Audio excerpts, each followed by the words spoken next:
사랑하는 주성께 성도님들 간밤에 평안하게 주무셨습니까? 여러 가지 사건 소식이 많이 들리는 요즘 이때입니다. 앞으로 또 어떤 일들이 일어날지 모르지만 우리 불안함 속에서 사는 것이 아니라 주님 안에서 이 고요함 가운데에서 평안과 안식을 누리는 우리 성도님들 또 그 마음 상태가 될 수 있기를 소망합니다. 오늘 함께 나눌 말씀은 사도행전 11장 19절에서 30절의 말씀입니다. 지금까지는 유대인들에게만 국한되어 있었던 복음이 이제 이방인에게도 활짝 열리게 되었습니다.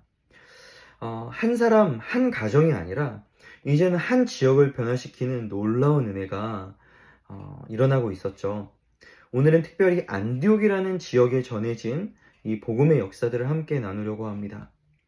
스데반의 순교로 흩어진 유대인들이 있었어요. 그들이 간 곳 중에 안디옥이라는 지역이 있었습니다. 그들이 이제 이방인에게도 복음을 전하게 됩니다. 그 흐름에 맞춰서죠. 주 예수를 전파했을 때 그 지역에 있던 수많은 사람들이 믿음을 갖고 주께로 돌아온 역사가 어김없이 일어났습니다. 그리고 이 지역에 바나바라고 하는 한 사람이 파견됩니다. 바나바는 겉면의 사람 혹은 위로의 사람이라고 불리는 사람입니다. 그도 그럴 것이 바나바가 어떤 사람이냐면 착한 사람이요 성령과 믿음이 충만한 사람이었기 때문에 사랑으로 사람들을 위로하고 주님의 마음으로 권면할 수 있었던 그런 사람이었습니다. 이 바나바가 사울과 함께 안디옥 지역에서 사람들을 말씀으로 가르치고 제자들을 세워나가는 그런 사역을 감당하게 됩니다. 이 바나바가 오늘 사람들에게 권면하는 내용이 있습니다. 그게 무엇일까요? 오늘 이 말씀을 잘 기억하실 수 있기를 바랍니다. 23절입니다. 그가 이르러 하나님의 은혜를 보고 기뻐하며 모든 사람에게 굳건한 마음으로 주와 함께 머물러 있으라 권하니. 굳건한 마음으로 주와 함께 머물러 있으라. 저는 이 말씀을요, 바나바의 심정으로 우리 주소원교회 성도님들에게 전하길 원합니다. 굳건한 마음으로 주와 함께 머물러 있으십시오.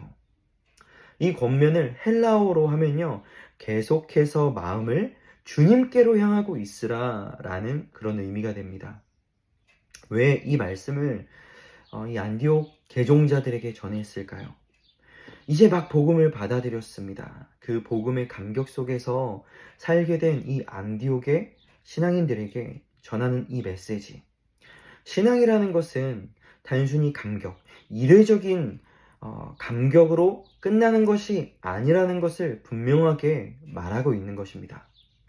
복음을 받아들여서 회심하였고 주님을 믿게 된 성도들이라면요, 이렇게 살아야 한다는 거예요. 굳건한 마음으로 주와 함께 머물러 있으라. 이 권면의 의미, 두 가지 의미에 대해서 나눠보길 원합니다. 첫 번째는요, 언제 부딪힐지 모르는 공경에 항상 대비하고 늘 깨어 있으라라는 권면입니다. 세상은 그렇습니다. 늘 믿는 자들의 신앙을 무너뜨리고 흔들려고 합니다. 어떻게 해서든 말씀을 빼앗아가고 잊어버리게 만듭니다. 우리의 마음을 주님과 떨어뜨려 놓으려고 하는 이 세상의 가치관, 또 심지어 주일에 들은 말씀도 그날로 잃어버리게 만드는 이 세상의 분주함, 또 우리의 믿음을 굳건하지 못하게 하는 세상의 유혹과 핍박들, 이런 것들이 분명히 있으니 항상 깨어 있어라. 이것이 바로 성도들의 바른 자세라는 것입니다. 두 번째는 성도들이라면 보다 높은 차원의 신앙생활을 향한 성숙을 이루기 위해서 부단히 노력해야 한다는 거예요. 바라고 추구해야 한다는 거죠. 여기서 말하는 높은 차원의 신앙은요, 다른 사람에게 뽐내기 위한 내 목을 꼿꼿이 세우는 그런 경건의 모양을 갖추라는 것이 아닙니다. 에베소서 4장 13절에서 요구하는 것처럼 복음을 받아들였으면 하나님의 아들을 믿는 것과 아는 일에 하나가 되어서 어떤 사람이 되라고요? 온전한 사람을 이루어서 그리스도의 장성한 분량이 충만한 데까지 이르러야 한다는 거예요. 감격만으로 끝나는 사람, 들은 말씀으로 삶을 살려고 하지 않는 그 사람들은요, 변화가 없어요. 성장이 없습니다. 성숙이 없다라는 거예요. 하지만 주님이 우리에게 요구하시는 것은요, 성장이요, 성숙이요, 변화라는 것입니다. 누구를 닮는 거예요? 바로 예수 그리스도를 닮는 성숙. 우리 한번 돌아볼 수 있기를 바랍니다. 단순히 복음을 받아들였고 그 감격으로 끝날 것이 아니라 그에 합당한 삶의 변화를 요구하는 바나바의 권면을 기억하시기 바랍니다. 안디옥에서 사울과 바나바의 가르침을 통해서 제자들이 비로소 얻게 된 별명이 있습니다. 그게 뭐냐면 그리스도인. 우리를 가리키는 말이죠. 처음으로 그리스도인이라는 표현이 나오게 된 곳이 바로 이 안디옥이라는 지역입니다. 사람들은 이들을 보면서 이들이야말로 참으로 그리스도인이구나, 그리스도인을 따르고 있고 그리스도를 닮아가고 있구나 라고 그들을 인정하게 된 거죠. 어떤 과정과 어떤 변화가 있었을까요?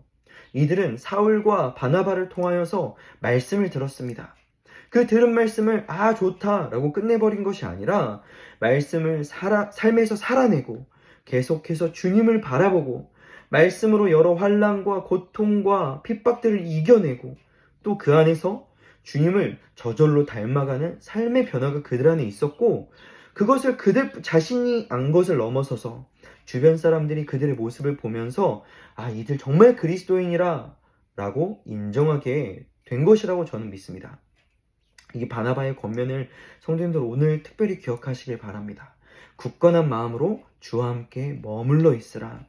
매 주일 혹은 매일 들려지는 말씀, 그 말씀의 반석 위에 굳건하게 자기 자신을 세우십시오. 그리고 들은 말씀을 치열하게 삶으로 살아내시기 바랍니다.